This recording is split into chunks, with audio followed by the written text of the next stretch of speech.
My name is Ben Taylor. My book is Start With Why by Simon Sinek.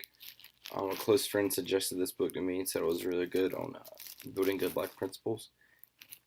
And the book absolutely lived up to what the person told me it would be about. It's very interesting, and I think you can learn a lot from it. So I would probably give it a 5-star rating. If it was on a 10 scale, I'd probably give it a 9. It's a very good book, well written and easy to understand. So three of the main points.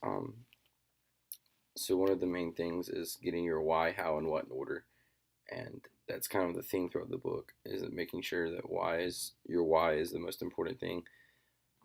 But if when you think about your what, it might be the last thing on that list of things, but it's the most important, one of the most important parts as well, because it is your point of contact with customers, and that's what they see in you. And if your what is weak, then your why doesn't really matter. You can have a good motivation, but if the product you sell isn't worth it, and people aren't going to buy it. The second thing is keeping why, how, and what in order, making sure that you don't start focusing just on your how you're going to get something done and lose focus of your why. So making sure that those things are in order.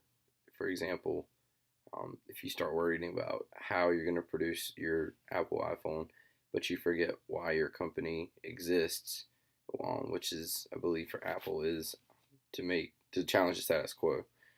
If you forget that and you start doing producing your iPhones the same way everybody else does, then you lose sight of your why.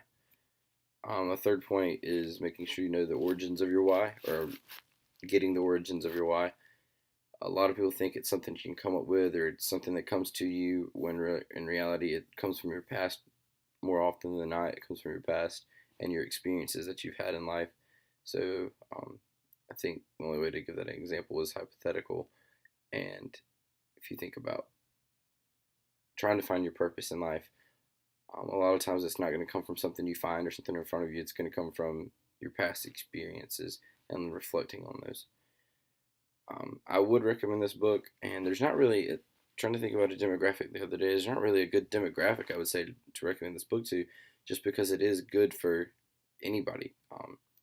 If I had to pick a demographic, I would say early 20s maybe, just because it is a good book a good set of knowledge to have before you start careers or start your own business and whatnot. But I think anybody at any point in life can realistically read this above the age of 15 maybe.